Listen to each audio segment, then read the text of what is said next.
Get ready for your daily dose of marketing strategies and tactics from entrepreneurs with the guile and experience to help you find success in any marketing capacity. You're listening to Marketing School with your instructors, Neil Patel and Eric Su. Welcome to another episode of Marketing School. I'm Eric Su. And I'm Neil Patel. And today we're going to talk about how to buy back your time so you can make more money. So what does that mean exactly? So I was just thinking about this, and right now I know Neil's partner Mike does this. He has a maid, for example, that comes to clean, and he also has someone that cooks as well, right?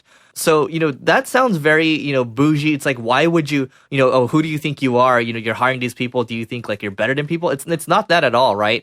And right now, like, yes, I have someone, that comes to help me clean, and then someone that also delivers food to me at the same time.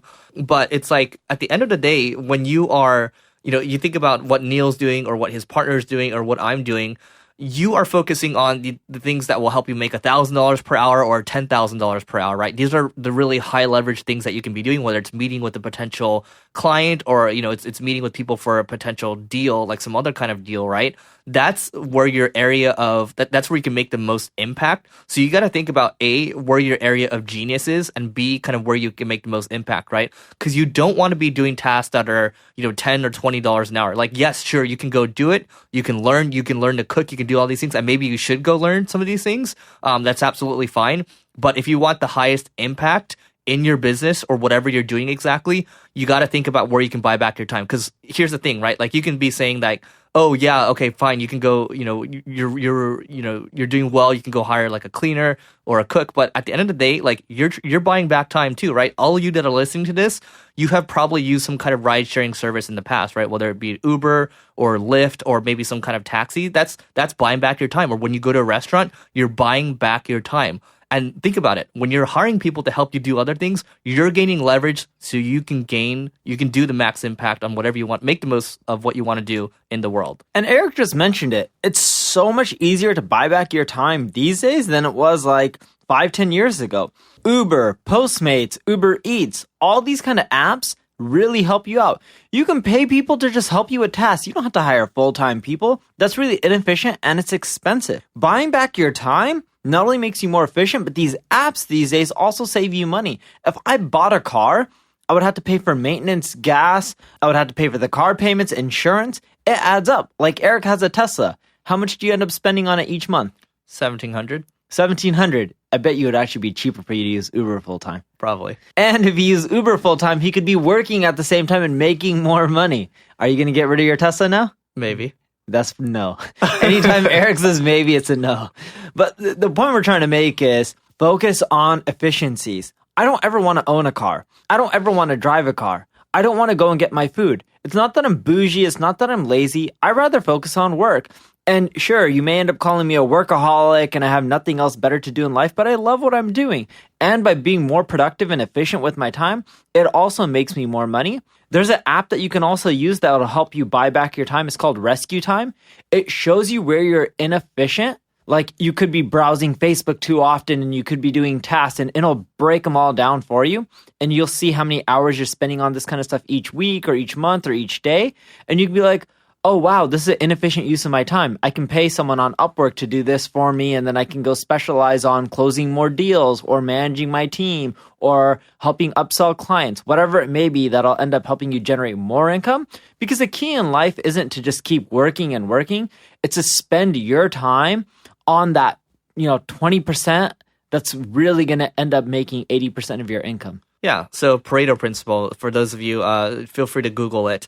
So here's the thing, right? There's, in relation to RescueTime, there's an app for your phone as well, because a lot of us are using phone all the time. On iOS, at least, there's a app called Moment, and you download Moment, and it allows you to it shows you how much time you're spending on the phone. It shows you how many times you picked up your phone, and also at the same time, you can take a screenshot, and then it'll show you how much time you actually spend on different apps, right? So, for example, last week when I was in Japan, I was looking at all the time I was spending. I was spending, maybe 15 to 20% of my phone time on Google Maps because I was walking around Japan, right? But on the other side of things, I was spending all this time on YouTube, on Facebook as well. So what did I do?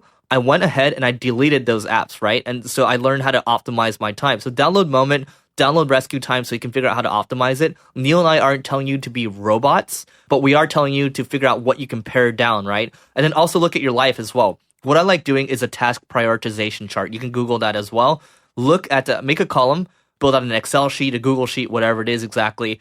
Put a column for $10 an hour, and then $100 an hour, then $1,000 an hour, then $10,000 an hour, right? And then in those columns, map out like all the things that you're doing right now that fall into those categories, right? So for example, cleaning the house, it's probably, a $10 an hour task, right? That goes there. Washing the dishes, probably $10 an hour, right? Those kinds of things. And then map out all the things that give you the highest leverage that you actually enjoy doing. This is your zone of genius. And then try to prioritize there, and then even do this before the end of the year, right?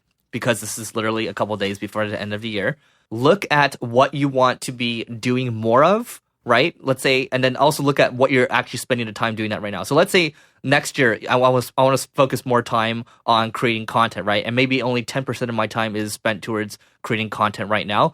Maybe next year I want to spend, 40 to 50% of my time on content. But it's important that you audit yourself before the end of the year or before a new quarter starts. That way you have an action plan and then you can hit the ground running. Yeah, I don't really have anything else from my end. You guys pretty much got it all, in which save time is money, and focus on what's going to give you the biggest ROI in life. It's not about working a ton of hours. It's about being really efficient with your time. All right, that's it for today. But before we go to singlegrain.com/giveaway for a special giveaway, and we'll see you tomorrow. This session of Marketing School has come to a close. Be sure to subscribe for more daily marketing strategies and tactics to help you find the success you've always dreamed of. And don't forget to rate and review so we can continue to bring you the best daily content possible. We'll see you in class tomorrow, right here on Marketing School.